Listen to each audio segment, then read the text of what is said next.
Hi friends, ఈరోజు మనం IPL 2026 19th edition గురించి మాట్లాడుకోబోతున్నాం. ఐపీఎల్ 2026 సీజన్కి మొత్తం సిద్ధమైంది. మార్చి 8వ తారీఖున ఈ లీగ్ స్టార్ట్ అవబోతుంది. ఇప్పటికే బీసీసీఐ ఫస్ట్ ఫేజ్ షెడ్యూల్ని ప్రకటించగా తొలి మ్యాచ్లో డిఫెండింగ్ ఛాంపియన్ హోదాలో రాయల్ ఛాలెంజర్స్ బెంగళూరు తమ ప్రత్యర్థి అయిన సన్ రైజ్ హైదరాబాద్తో పోటీ పడనుంది. ఈ మ్యాచ్ చిన్నస్వామి స్టేడియంలో రాత్రి 7:30 మ్యాచ్ స్టార్ట్ అవబోతుంది. బీసీసీఐ మొత్తం వదిలిన షెడ్యూల్ ప్రకారం ఫస్ట్ ఫేజ్లో 20 మ్యాచ్లు జరగనున్నాయి. ఐపీఎల్ 2026 సీజన్లో 10 జట్లలోని ప్రధాన బ్యాటర్లు, బౌలర్లు ఎవరైతే మ్యాచ్ విన్నర్స్ ఉంటారో వాళ్ళ గురించి తెలుసుకోవడం. ఈ ఐపీఎల్ 2026లో ప్రతి జట్టులోని టాప్ 4 బ్యాటర్స్, టాప్ 4 బౌలర్స్ గురించి తెలుసుకుందాం. మొదటగా ఢిల్లీ క్యాపిటల్స్ కెప్టెన్ వచ్చేసి అక్షర్ పటేల్. లాస్ట్ ఇయర్ తన కెప్టెన్సీ చాలా బాగా చేశాడు. అటు బ్యాటింగ్ కానీ ఇటు బౌలింగ్ కానీ రెండు బ్యాలెన్స్ చేశాడు. టీంని బాగా నడిపించాడు. కానీ చివరిలో కొన్ని గేమ్స్ ఓడిపోవడం వల్ల తను ఆ టీం క్వాలిఫై అవ్వలేకపోయింది. సో తన్నే కెప్టెన్సీ కంటిన్యూ చేస్తున్నారు. వీళ్ళ బ్యాటింగ్ మెయిన్ వచ్చేసి KL Rahul, Miller, Stubbs, Karun Nair, Nitish Rana వీళ్ళంతా టాప్ ఆర్డర్లో బ్యాటింగ్ చూసుకుంటారు. నెక్స్ట్ బౌలింగ్ వచ్చేసరికి Mitchell Starc, Natarajan, Mukesh, Kuldeep. Last time నటరాజన్కి ఎక్కువ అవకాశాలు రాలేదు గాయం కారణంగా. కానీ ఈ సీజన్ ఎలా పర్ఫామ్ చేస్తాడో చూడాలి. నెక్స్ట్ ఈ టీంలో ప్లేయర్ టు వాచ్ అవుట్ అంటే అది అశుతోష్ శర్మ, అకీబ్ నబీదర్ అండ్ పృథ్వీ షా. ఫస్ట్ అకీబ్ నబీదర్ ఎందుకంటే తన సూపర్ ఫామ్లో ఉన్నాడు. తను ఫస్ట్ టైం ఐపీఎల్ ఆడుతున్నాడు. సో ఎలా పర్ఫామ్ చేస్తారనేది ఇండియా మొత్తం చూస్తుందన్నమాట. సో ఇతను కనుక ఐపీఎల్లో బాగా పర్ఫామ్ చేస్తే నెక్స్ట్ ఈ ఇండియాకి సెలెక్ట్ అయ్యే అవకాశం ఉంటుంది. Next Ashutosh Sharma last time ఒక్క ఇన్నింగ్స్ ఓడిపోయే మ్యాచ్ని ఢిల్లీని గెలిపించాడు. ఆ తర్వాత కొద్దిగా ఫామ్ డిప్ అయింది. కానీ తను మంచి భారీ సిక్సెస్ కొట్టగలడు. సో అతని నుంచి మంచి ఇన్నింగ్స్ ఢిల్లీ ఆశిస్తుంటుంది. నెక్స్ట్ పృథ్వీ షా ఎక్కడైతే తను ఫామ్ డిప్ అయిపోయి టీంలో ప్లేస్ కోల్పోయి లాస్ట్ ఇయర్ అన్సోల్డ్ అయిపోయాడు. కానీ ఈసారి మళ్ళీ అదే టీం తను కొనుక్కుంది. సో తను మళ్ళీ ప్రూవ్ చేసుకునే ఛాన్స్ వచ్చింది. సో ఈసారి తను మంచి కంబ్యాక్ ఇస్తారని అందరూ ఆశిస్తున్నారు. తర్వాత జట్టు వచ్చేసి గుజరాత్ టైటన్స్ లాస్ట్ ఇయర్ చాలా బాగా పర్ఫామ్ చేశారు. పాయింట్స్ టేబుల్లో 3rd పొజిషన్తో లాస్ట్ ఇయర్ ఎండ్ చేశారు. వీళ్ళ కెప్టెన్ శుభన్ గిల్ అండ్ ఇంకొక ఓపెనర్ అయిన సాయి సుదర్శన్ బాగా పర్ఫామ్ చేశారు లాస్ట్ ఇయర్. వీళ్ళకి తోడుగా Jos Buttler and Glenn Phillips ఉన్నారు. ఇప్పుడు వాళ్ళు హోల్డర్ని కూడా తెచ్చుకున్నారు ప్రజెంట్. లాస్ట్ ఇయర్ గ్లెన్ ఫిలిప్స్కి గాయమై టోర్నీ మధ్యలోంచి వైదొలిగాడు. కానీ ఈ సంవత్సరం తను ఎంత బాగా ఆడతాడని చూడాలి.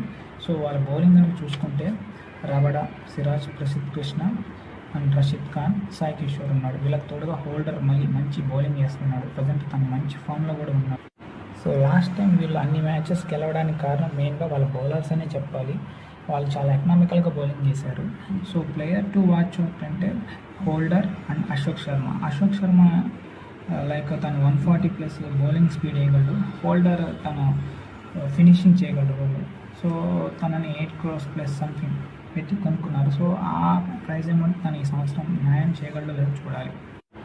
నెక్స్ట్ వచ్చేసి Lucknow super Giants last year points టేబుల్లో 7th పొజిషన్తో ఆ సీజన్ ఎండ్ చేసేసారు.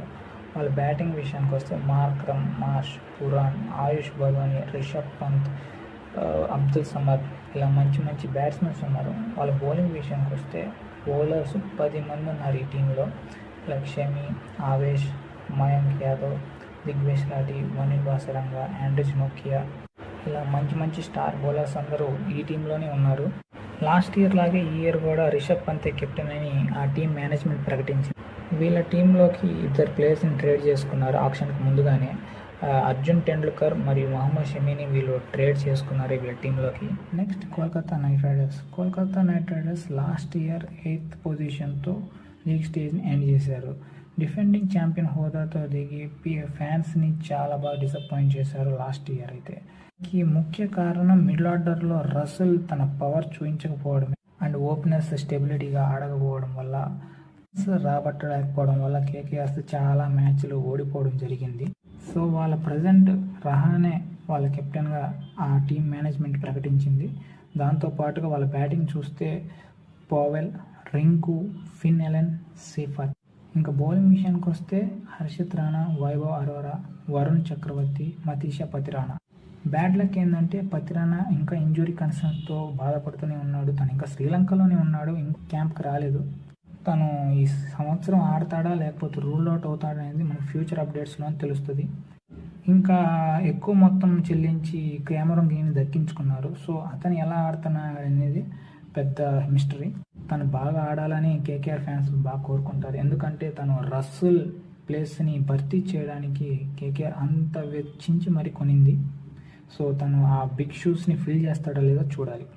So next Rajasthan Royals last year 9th పొజిషన్తో సీజన్ ఎండ్ చేసేసారు. ఇది రాజస్థాన్ ఫ్యాన్స్కి చాలా డిసప్పాయింట్ అనే చెప్పుకోవాలి. ఇంకొక హార్ట్ బ్రేక్ ఏంటంటే వాళ్ళ కెప్టెన్ సంజు శాంసన్ని చెన్నై సూపర్ కింగ్స్తో ట్రేడ్ చేసి తన ఓల్డ్ ప్లేయర్ అయిన జడేజాని వెనక్కి తెచ్చుకున్నారు with Sam Curran too. Jadeja అయితే రాజస్థాన్కి మళ్ళీ 15 ఏళ్ళ తర్వాత ఆడుతున్నాడు.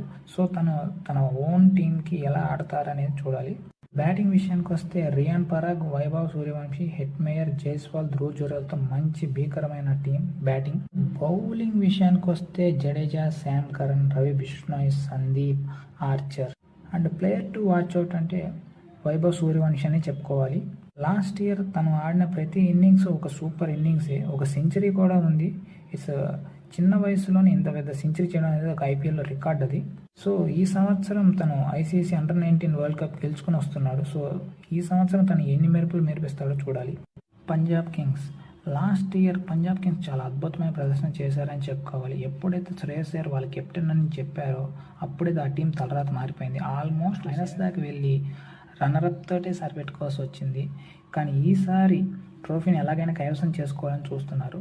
వాళ్ళ బ్యాటింగ్ కనుక చూస్తే శ్రేయస్ అయ్యర్, ప్రియాంశ్ ఆర్య, నెహాల్ వదేరా, స్టాయినిస్, ప్రభుసిమ్రన్ సింగ్ తోటి మంచి బ్యాటింగ్ పటిష్టంగా కనిపిస్తుంది. మరి బౌలింగ్ విషయానికి వస్తే Lockie Ferguson, Arshdeep, Yuzvendra Chahal, Marco Jansen తోటి బౌలింగ్ కూడా చాలా పర్ఫెక్ట్గా ఉంది. మిడిల్ ఆర్డర్లో శశాంక్ సింగ్ ఫినిషింగ్ రోల్కి బాగా సెట్ అయ్యాడు.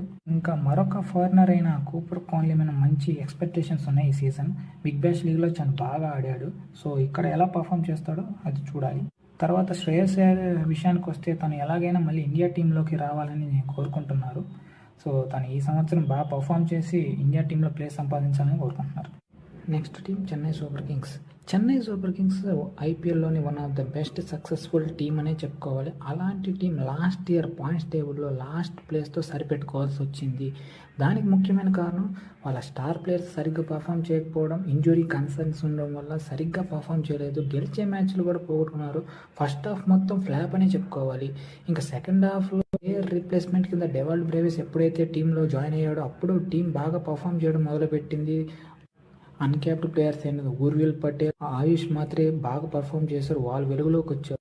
కానీ అప్పటికే జరగాల్సిన డ్యామేజ్ అంతా జరిగిపోయి Chennai Super Kings playoff chances అనే అన్నీ క్లోజ్ అయిపోయినాయి.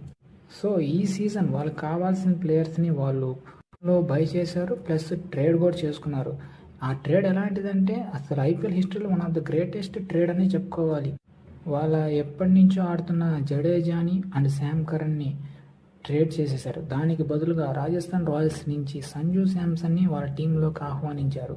సో సంజు శాంసన్ రాకతో ఈ టీం బ్యాటింగ్ చాలా బలోపేతం అయిపోయిందని చెప్పుకోవాలి. తర్వాత ఓపెనింగ్ కన్సర్న్ ఏదైతే ఉందో తను సంజు శాంసన్ సార్ట్అవుట్ చేయగలడు ఖచ్చితంగా. సో తను వరల్డ్ కప్లో సూపర్ ఫామ్లో ఉన్నాడు. సో సంజు శాంసన్, రుతురాజ్ గైక్వాడ్, శివం దూబే ఇలా మంచి మంచి ప్లేయర్స్ అందరూ బ్యాటింగ్తో మంచి స్ట్రెంగ్త్ ఉంది. అన్నిటికన్నా బ్యాక్ బోన్గా ధోని ఉన్నాడు. ఇంకా బౌలింగ్ విషయానికి వస్తే బౌలర్స్లో Matt Henry, Noor Ahmad, Khaleel, Anshul Kamboj. Experienced and సీనియర్తో బ్యాలెన్స్డ్గా ఉంది బౌలింగ్ యూనిట్ అయితే. ప్లేయర్ టు వాచ్ అవుట్ అంటే ఈ ఆక్షన్లో 14.2 crores పెట్టి ప్రశాంత్ వీర్ మరియు కార్తిక్ శర్మని తీసుకున్నారు. సో వాళ్ళు ఎలా పర్ఫామ్ చేస్తారు, వాళ్ళకి ఛాన్సెస్ వస్తాయా రావా అనేది చూడాలి. వాళ్ళతో పాటు లాస్ట్ ఇయర్ స్టార్ అయిన డెవాల్డ్ బ్రేవిస్ ఈ టీంలో స్టార్ ప్లేయర్గా ఫిక్స్ అయిపోయాడు. తను ఇంకొన్నాళ్ళు మాత్రం చెన్నై సూపర్ కింగ్స్తో ఉంటాడని అందరూ అనుకుంటున్నారు. సో ఈ సీజన్ ఎలా ఆడతారో చూడాలి. Next team Mumbai Indians last year చాలా బాగా పర్ఫామ్ చేశారని చెప్పుకోవాలి. రోహిత్, సూర్య కానీ, తిలక్ కానీ, హార్దిక్ కానీ అందరూ బాగా పర్ఫామ్ చేశారు. నమందీర్ వాళ్ళు క్వాలిఫైడ్ టూర్లో పంజాబ్ చేతిలో ఓడిపోయారు లాస్ట్ సీజన్లో. సో ఈ సీజన్కి వచ్చేసరికి వాళ్ళు క్వింటన్ డికాక్ వాళ్ళు కొనుక్కున్నారు. వాళ్ళ బ్యాటింగ్ వాళ్ళు అలాగే స్టెబిలైజర్గా కంటిన్యూస్గా ఈ సీజన్ కూడా కంటిన్యూ చేస్తున్నారు. రోహిత్, సూర్య, తిలక్, హార్దిక్, నమందీర్. ఇంకా బౌలింగ్ విషయానికి వస్తే బోల్ట్, బుమ్రా, దీపక్ చహర్, అసలు ఈ ముగ్గురు మంచి బౌలింగ్ యూనిట్ అని చెప్పుకోవాలి. ఏ టీంకి అలా సెట్ అయ్యి ఉండదు. కానీ లక్కీగా ముంబై ఇండియన్స్కి ఆ బౌలింగ్ యూనిట్ భలే సెట్ అయింది. ఇంకా ఎక్స్ ఫ్యాక్టర్ అంటే వీళ్ళ టీంకి Will Jacks he can bowl and bat. 6th down 7th down వచ్చి తను మంచి హిట్టింగ్ చేసి మ్యాచ్ ఫినిష్ చేయగలడు. వరల్డ్ కప్లో చూసాం, తను ఓడిపోయే మ్యాచ్లు కూడా గెలిపించాడు. సో ముంబై ఇండియన్స్ కూడా అదే హెల్ప్ అవుతుందని అందరూ భావిస్తున్నారు. చూద్దాం ముంబై ఇండియన్స్ 6th ట్రోఫీ కైవసం చేసుకుంటుందో లేదో. Next team Sunrisers Hyderabad last year points టేబుల్లో 6th పొజిషన్ తోటి సీజన్ ఎండ్ అయితే చేశారు. కానీ ఇప్పటికీ వాళ్ళ బ్యాటింగ్ చాలా పవర్ఫుల్గానే ఉంది. ఓపెనర్ హెడ్ అండ్ అభిషేక్, 1 డౌన్లో ఇషాన్, క్లాసిన్, ఇట్లా చెప్పుకుంటూ పోతే సో మెనీ. చాలా బ్యాటింగ్ అయితే చాలా పవర్ఫుల్ ఉందని చెప్పుకోవాలి. Abhishek and Ishan first rank and second ర్యాంక్స్లో ఉన్నారు. ఇంకా బౌలింగ్ విషయానికి వస్తే ప్యాట్ కమిన్స్, ఉనద్గట్, హర్షల్, శివం మావి వీళ్ళంతా ఉన్నారు. కానీ కెప్టెన్ ప్యాట్ కమిన్స్ ఈ సీజన్ ఆడతాడా లేదా అనేది ఇంకా డౌటే. ఒకవేళ తను రాకపోతే ఎవరు కెప్టెన్సీ చేయాలో ఫ్యాన్స్ అందరూ మాట్లాడుకుంటున్నారు. కానీ అది అవునా కాదనేది మాత్రం మనకి అప్డేట్ రావాలి. ఇంకా ఈ టీం ఎక్స్ ఫ్యాక్టర్ గురించి మాట్లాడుకుంటే హర్ష్ దూబే అని చెప్పుకోవాలి. హర్ష్ దూబే అండ్ సలీల్ అరోరా ఇది మంచి హిట్టర్ అనమాట. So he can hit so many sixes. Harsh Dubey అయితే మంచి orthodox spinner and bat also. ఇంకా నెక్స్ట్ టీం వచ్చేసరికి రాయల్ ఛాలెంజర్స్ బెంగళూరు ఈసారి డిఫెండింగ్ ఛాంపియన్ హోదాలో బరిలో దిగబోతుంది. And opening match with Sunrisers Hyderabad in Chinnaswamy stadium. యాక్చువల్గా చిన్నస్వామి స్టేడియంలో అసలు ఆ మ్యాచెస్ జరగమని అనుకున్నాము, కానీ లక్కీగా మ్యాచెస్ అనేవి జరుగుతున్నాయి. అండ్ బెంగళూరు ఫ్యాన్స్ అయితే చాలా హ్యాపీగా ఉన్నారు, వాళ్ళ స్టేడియంలోనే ఆడుతున్నారు కాబట్టి. ఇంకా రాయల్ ఛాలెంజర్స్ బెంగళూరు బ్యాటింగ్ విషయానికి వస్తే సేమ్ టీమ్ తోటి సేమ్ కోర్ తోటి ఈ సీజన్ కూడా వాళ్ళు వస్తున్నారు. Like Salt, Virat Kohli, Patidar, Krunal Pandya, Tim David తోటి బ్యాటింగ్ చాలా పవర్ఫుల్గా కనిపిస్తుంది. ఇంకా బౌలింగ్ విషయానికి వస్తే హ్యాజల్వుడ్, భువనేశ్వర్ కుమార్, సుయాష్ శర్మ వీళ్ళందరూ ఉన్నారు.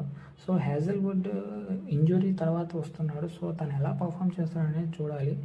ఇంకా ఆర్సీబీకి ఎక్స్ ఫ్యాక్టర్ అంటే జాకబ్ బెథెల్ ఎలా బాగా ఆడాడో సెమీఫైనల్స్లో అందరికీ తెలిసిపోయింది. సో తనకి ఛాన్స్ ఇస్తారా లేదా, తన ప్లేయింగ్ లెవెల్లో ఛాన్స్ దొరికిద్దా లేదా చూడాలి. సో ఇదండి ఇవాల్టి video. Hopefully you like it.